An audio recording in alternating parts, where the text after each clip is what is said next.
I know. What I've done is I've broken the DVD case up into sections that it can actually fit into these tin mould. Well, spaghetti tin. And now stick it in and we'll see how that goes. A couple of minutes in and it was looking pretty good.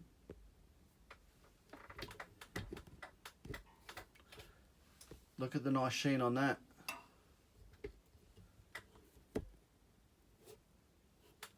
That's pretty cool, eh? You look at that long enough and it just slowly melts. Almost looks a little bit like ice. Slowly melting, slowly melting.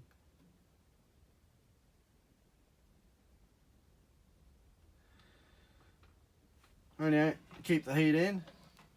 Need to close the door. This is only a couple of minutes after I showed you last time. Works quite well.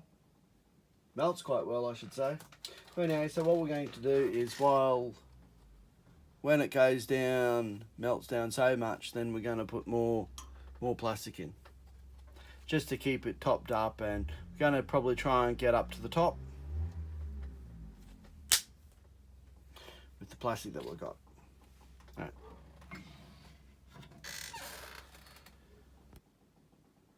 This is where we're up to with the melting of the DVD cases. Okay, as you can see, the level is pretty much up to the top. I'm not going to go really too much further. I'm just going to leave it at that. Basically what's happening now is that all the bubbles are coming to the top.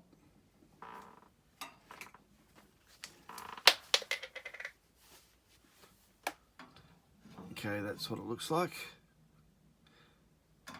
Okay, we've got that white stuff in there. It's just unmelted plastic at the moment because I've just pushed some plastic like basically straight down, and that's what it is. Anyway, so all we have to do now is just let it cook and see if we can see how many bubbles we can actually remove. That will be a good test. Basically, the way to remove bubbles really would be to actually put it in a mould and actually push the plastic into the mould. When the plastic's into the mould, it actually pushes the air out of the mould. So yeah, I know.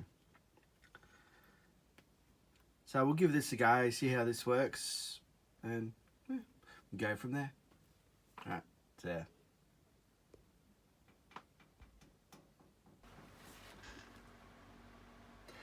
G'day. It's the next day. Okay, what I've done is, it's been in the oven for probably about, I'd have to say about 4 hours. 4 or 5 hours, I think. But anyway, basically, if you wanted to get the air out of a block, out of something like this, what you need to do is you actually need to basically inject the plastic into the mold. Okay, you're never going to get the plastic without air just in a tin, without air bubbles in a tin. It's not going to happen. You're always going to get it unless you can have a mold flow index, or if it flows really well into the tin. That's when you won't get any air bubbles. But because it does take a little bit to flow, we are going to get air bubbles. And the longer you keep it in there, the longer it, yeah, don't you say.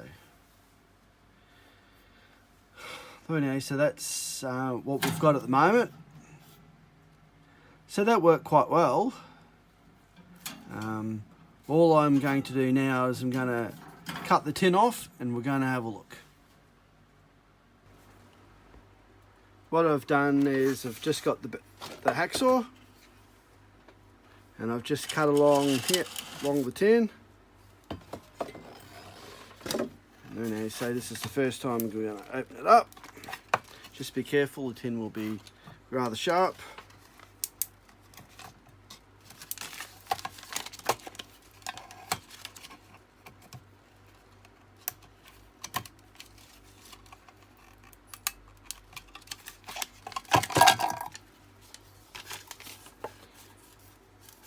Since you can't use the tin again, it goes in the bin. Anyway, so we have a look.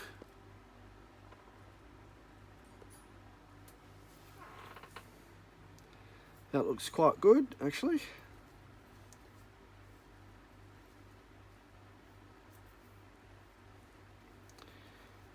You definitely find there's going to be air pockets in here that you just can't avoid it when you're melting it in a tin.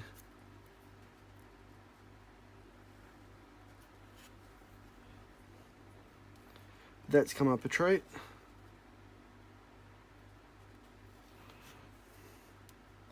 Now what we need to do is take this and try and turn it on the lathe and see how it turns.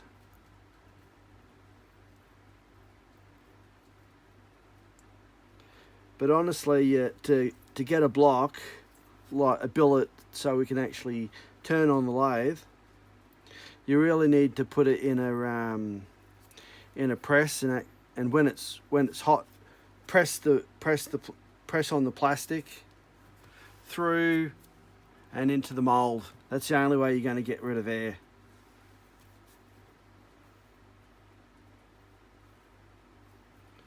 Yes. Unless you can find that plastic that's really that really flows well.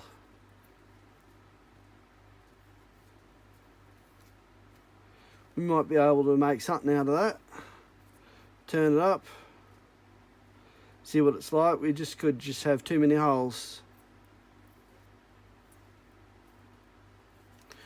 All this top bit here, this is just all like it's been it's like, wouldn't say baked, but it's more like possibly impurities, like go towards the top.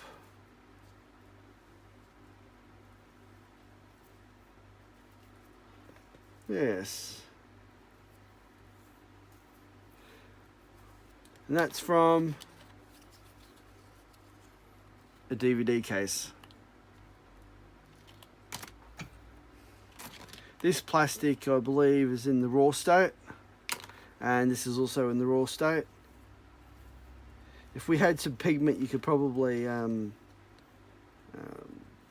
put some pigment in there and it would get a different colour, but yes, I'm quite liking that. We'll have to take it and put it on the lathe and give it a turn, see what it turns like, but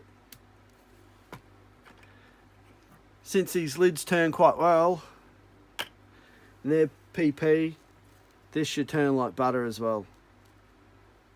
Should turn really well. Right now, there you go. DVDs cases into a usable block. I give that a thumbs up. There's only going to be certain things that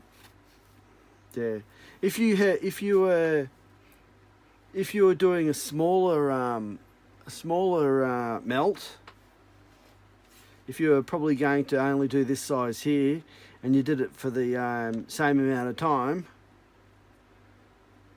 you should find that pretty good.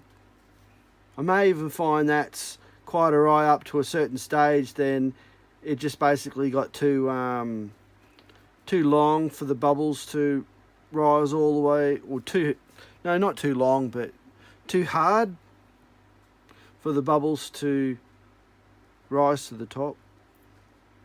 You can see the bubbles here, that they're encased in the plastic.